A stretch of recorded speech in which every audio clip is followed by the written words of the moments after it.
Bueno, voy a compartirles los avances de mi tesis doctoral. Agradezco todas las recomendaciones que me puedan dar. Realmente para mí ese es el ejercicio, ¿no? De estar en este tipo de eventos. Me han hecho recomendaciones sobre fuentes, abordajes y demás, sobre todo porque, como lo estaba diciendo en mi presentación, yo no vengo precisamente del mundo de la música, sino que vengo del mundo de las ciencias sociales. Y creo que sí es necesario establecer esos diálogos interdisciplinarios y, por qué no, transdisciplinarios. Mi tesis realmente es sobre gusto musical. Es algo que, no sé, he sentido tanto en las ciencias sociales como en algunos escenarios de formación musical, que se da por hecho. Sí, es como una cosa de ya se ha dicho todo, no hay que discutirlo, siempre, como dicen los memes, la vida confiable es Bourdieu, entonces se saca Bourdieu para explicar esas correspondencias incluso de la clase social y el gusto que se tiene, ¿no? Y entra todo este concepto de hábitos y demás. Sin embargo, pues yo tuve un interés muy grande en un periodo de tiempo específico que es el de 1905-1930. Y algunas veces me han preguntado, bueno, ¿por qué una investigación sobre el gusto musical en una mujer que viene de una licenciatura, Bueno, es una historia bastante larga, pero en estudios culturales todo el tiempo nos dicen que tenemos que investigar aquello que nos interpela, y pues siempre me han dicho que tengo muy buen gusto musical. Entonces empecé a indagar qué era eso, y encontré unas mentes muy interesantes de principios del siglo XX de acá de Bogotá, que se dieron en la prensa a propósito del gusto musical. Entonces empecé a meterme por ahí y llevo trabajando pues en este tema desde que estaba en la maestría acá en la Javeriana, desde el año 2015 más o menos. Y pues me ha dado para tantas cosas que he terminado pues haciendo mi tesis doctoral sobre eso. ¿Qué es lo que he encontrado básicamente? Y quiero hacer una contextualización inicial antes de entrar al tema de modernidad. Lo que he encontrado es que hay como una serie de nodos de investigación, digámoslo así, como que la atención casi siempre se ha centrado en este periodo en las discusiones sobre música nacional, pero lo que yo empecé a encontrar en mis fuentes es que hay unas discusiones muy interesantes que le anteceden a toda esta disputa por la música nacional. Entonces, mapeando todo esto, empecé a encontrar una serie de relaciones muy interesantes que rompen un poco con este tipo de abordajes donde se prioriza la biografía de los músicos de esta época, entonces biografía de Guillermo Violín, biografía de Honorio Alarcón, o estudiar las partituras, un poco como los estilos de composición, sino que empecé a encontrar un montón de relaciones contextuales muy interesantes que permiten poner en tensión algunas lecturas que siento yo terminan reproduciendo lo que critican. Me explico. Y ahí entra todo este tema de la modernidad. He encontrado, dentro de mi estado del arte, revisando también algunas investigaciones que se han hecho al respecto, que cuando se aborda el tema de cómo se construyeron estas ideas de la música popular en este periodo de tiempo, que es gran parte de lo que también ha constituido esa discusión sobre música nacional, sobre todo en los años 20, casi siempre la lectura que se hace, y es cierta, ¿sí? Es la construcción de una serie de binarismos, ¿no? Como música popular, música culta, y se queda ahí, se queda como en esa lectura, ¿no? ¿Por qué digo yo que se termina reproduciendo precisamente eso? Empieza a reproducirlo porque hacen una crítica a la modernidad por los binarismos que plantean, pero se quedan en el binarismo también en el análisis que hacen. Entonces, lo que les voy a mostrar a continuación es una pajita de todo lo que encontraron. Me ha pasado mucho que en los eventos donde he tratado de presentarlo, como que hay momentos en los que me voy porque es tanta información, que si me llega a suceder, bienvenidas todas las preguntas al respecto para poder profundizar. Entonces, empecé a encontrar, y ahí confieso que tuve un problema con mi trabajo de campo a la hora de revisar fuentes, cuando uno empieza a buscar lo que va ocurriendo con estos músicos, y como todas estas discusiones musicales, uno que busca en las fuentes históricas, música, ¿cierto? Pero resulta que, como les digo, empecé a encontrar una serie de anclajes y de relaciones muy interesantes que me permiten a mí hablar de unas singularidades, unas articulaciones singulares allí. Y bueno, para esta comprensión de esas articulaciones, le he echado mano un poquito a algunas discusiones de estudios culturales y sobre todo los aportes de Stuart, porque ya más adelante voy a terminar. Dentro de las relaciones que he logrado identificar, está precisamente esa relación con la ciudad. Hay unas discusiones muy interesantes que se están dando en estos momentos en América Latina sobre prácticas de escucha y el disciplinamiento de las escuchas en los espacios urbanos. Una de las más grandes exponentes de estas discusiones es Natalia Violetto, que si no la conocen se las súper recomiendo, es muy interesante lo que ella está haciendo, y habla de regímenes sonoros, también de regímenes acústicos que se empiezan a construir. Hay unas singularidades en esta Bogotá de principios de siglo y casi siempre cuando me preguntan con la periodicidad de mi investigación presento este argumento.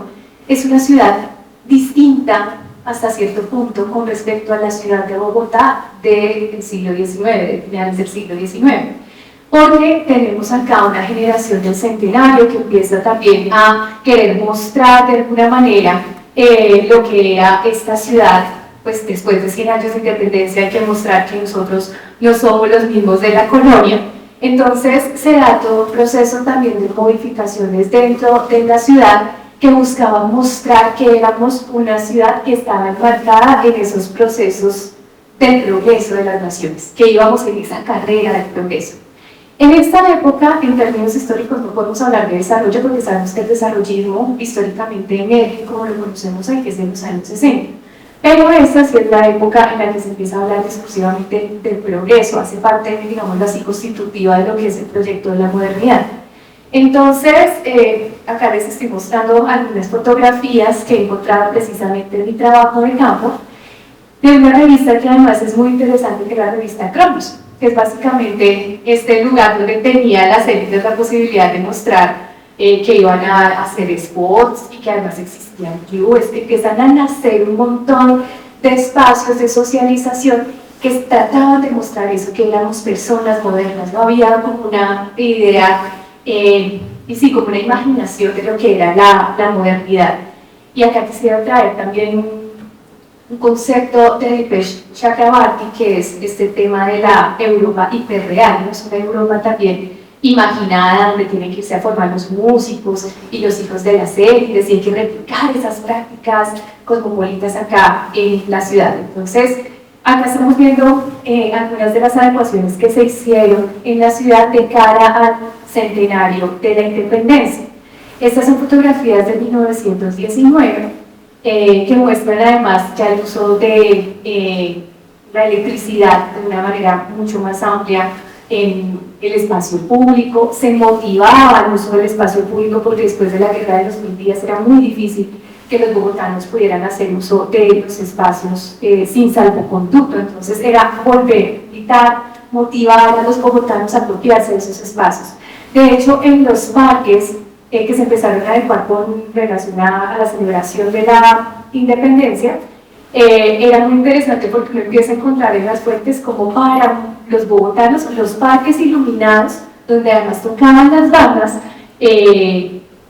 operaban como una manera de civilizar a la gente, ¿no? Y operaban como unos espacios de igualdad donde, y así lo es que, donde la pobre mujer entra en desgracia, va a encontrar posiblemente un hombre que la saque de su pobreza, no sé qué, porque gracias a lo que estamos viendo acá y la música que era, o sea, hay como toda una construcción alrededor de la posibilidad de civilizar a través de la música en la ciudad, pero también de moralizar, ¿no?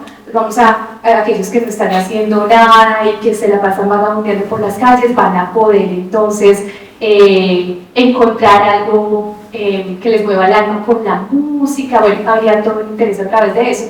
Y por esa razón es que Guillermo Libreville, ya cuando asume la dirección del Conservatorio Nacional de Música, tiene un especial interés en controlar las bandas, ¿sí? La producción musical de las bandas, porque empieza a analizar que en efecto, y lo evidencia cartas al Ministerio de Instrucción Pública, no hay una buena producción musical. Critica todo el tiempo la formación de estos músicos, critica también la falta de disciplina de ellos y empieza a dar una discusión con relación a lo que debería ser el arte en ese sentido. Estas son algunas imágenes que empiezan a aparecer, como les digo, en cromos, de estas muestras de que somos un país civilizado, ¿sí? Pero en contraste, tenemos también una Bogotá que pues tenía que ser, se justifica, digámoslo así, en los documentos encontrados, necesita ser intervenida, porque es una Bogotá poco higiénica, que todavía tiene como esos resabios de la colonialidad, perdón, de la colonia, y ya vamos a criticar la colonialidad, pero digamos que en ese sentido lo que quiero también mostrar es que hay una constante también con relación a ese pasado, ¿no? A tratar de no mostrarlo, a tratar de problematizarlo y tratar de justificar el por qué tienen que ser intervenidas en las políticas públicas. Y pues eso también se vio en la música. Entonces aquí les empiezo a mostrar ya puntualmente lo que he contado sobre música, aunque ya lo he venido describiendo de a poquitos. En prensa, quienes conocen este periodo sabrán que hubo numerosas disputas frente a la experticia de los músicos de ese periodo, sobre todo cuando se da el cambio hacia Conservatorio Nacional de Música, antes Academia Nacional de Música, hasta el punto se dio la discusión en prensa que se retaban, ¿no? Entonces solicitábamos que nos manden las partituras. Guillermo Uribe Pinio estaba agarradísimo con los músicos que eran partidarios de Jorge Price, entonces manden las partituras y las mandamos al Royal College para que ellos digan quiénes son mejores músicos, y ese tipo de retos que además se firmaban de manera anónima, que era lo más curioso de todo, se daban públicamente, ¿no? En esto que he encontrado yo, primero, eso ya hace parte de mis hallazgos de la tesis, estoy tratando de argumentar cómo este es el periodo en el que se da, en términos de Bourdieu, la constitución del campo artístico musical en Colombia, en términos de entender la profesionalización como hoy la entendemos, ¿no? Es en este periodo, que es cuando, bueno, como les digo, se da el cambio al Conservatorio Nacional de Música, pero también estoy argumentando que es el periodo donde podríamos nosotros hacer una lectura que vaya más allá de esa dicotomía entre música popular y música culta, porque he encontrado otro tipo de disputas, que es ahí donde viene precisamente parte de lo que les voy a mostrar el día de hoy. Y pues con esto también voy redondeando un poco la presentación. He encontrado que no podemos entender la modernidad desde nuestro presente, ¿sí? Tenemos que entender la modernidad en los términos que ellos también están hablando de la modernidad. Hay una distinción muy interesante de una investigadora que se llama Saura Azul, y ella habla de la distinción entre sujetos de la modernidad y el sujeto moderno. Son dos conceptos muy diferentes. Acá estamos hablando de unos sujetos que en su subjetividad, en su corporalidad, y también pues en esta dimensión, en todas las dimensiones de la subjetividad, digamos así, también en lo sonoro, están siendo producidos por ese discurso moderno, ¿cierto? Pero también hay una discusión que pasa con la modernidad en este momento. Dipesh Chakrabarty habla bastante de cómo podemos nosotros problematizar esa Europa hiperreal, pero también cómo Europa construyó toda una narrativa. Gracias. Cómo se construyó toda una narrativa donde se instauró una temporalidad y una espacialidad que, de cierta manera, dentro de este proyecto moderno, dentro de todos los proyectos de instrucción pública, de formación en artes y demás, se constituyó la idea de una teleología, o sea, un punto al que debemos llegar todas las sociedades, ¿cierto? Y ese es el punto a alcanzar. Pero además, en ese sentido, construye también una temporalidad, ¿no? De unos más avanzados que otros, ¿sí?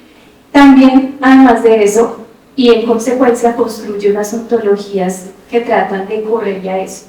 Por eso es que en las fuentes que yo he encontrado constantemente se habla de la modernidad como una carrera, ¿sí? Y es interesante cómo se ve eso en los músicos, porque dicen como, por ejemplo, lo leí en Jorge Price, que cuando trata de hablar un poco del proyecto que tiene cuando él asume de nuevo la dirección de la Academia Nacional de Música, dice, pero es que estas nuevas músicas son tan rápidas que es imposible captarlas a través de la razón, volvamos a bien, ¿sí?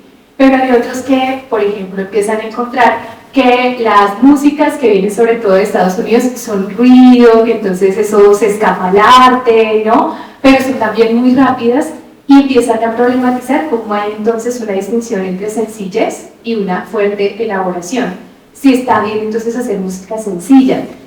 Son discusiones que de pronto cuando ustedes me están escuchando dirán, pero eso todavía pasa, Sí, por eso es una investigación que hice en estudios culturales, porque siento que de ahí se puede sacar un mapa analítico muy interesante para entender cosas que están pasando hoy. Ese canon musical que se constituyó en ese momento, de cierta manera, sigue vigente en algunas academias de formación musical. Por ejemplo, eso lo ha investigado Juan Sebastián Ochoa, que se los recomiendo también. Y para ir cerrando entonces ya la presentación, otra, digamos, la segunda tensión que he encontrado, que rompe un poco con esta dualidad entre música culta, músicas populares, es que he encontrado que ni siquiera se mencionaba en prensa o en los consumos musicales de la ciudad la cuestión entre los ritmos modernos, así les llamaban, y las músicas tradicionales, ¿no? Como este anhelo por el bambú y demás, no era precisamente con la música que se estaba produciendo en el Conservatorio Nacional de Música, era con la llegada del foxtrot, era con la llegada del tango, era con esas otras músicas que el mismo conservatorio no sabía qué hacer frente a eso. Entonces, para concluir, lo que quiero decir es que hay que romper un poco esta lectura, creo yo, tan inocente en que solamente se presentaron esas dualidades, esa dualidad, perdón, entre música culta y música popular. Hay otras tensiones y hay otras ideas de modernidad que nos permite hablar de diversidad de las élites. No hay una sola élite, ni tampoco un solo tipo de consumidor musical que va o que se enmarca, que se siente representado en la música popular. Listo, gracias.